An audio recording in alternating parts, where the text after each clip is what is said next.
Okay guys, nakikita nyo ba yan? Yan, lalaki niyan. Yan, ginagawa niyan. Kakarating lang na, galing trabaho. Tamo, ayaw. Diba? Nagsa-cellphone lang. Tapos, samantalang ako, pagod dito sa bahay.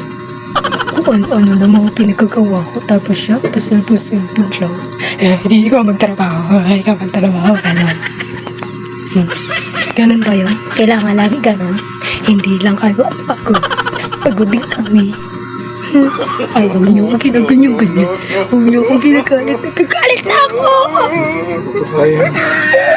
Super sayang lang. Super sayang. Sayang na sayang. Kasi di mo pagod ka. Pagod din ako. Di mo alam nararamdaman ko. Paus na ako.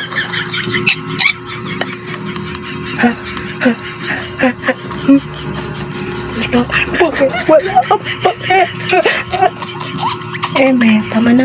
Kainis ka na. Papaus na ako. Ayaw na sa'yo.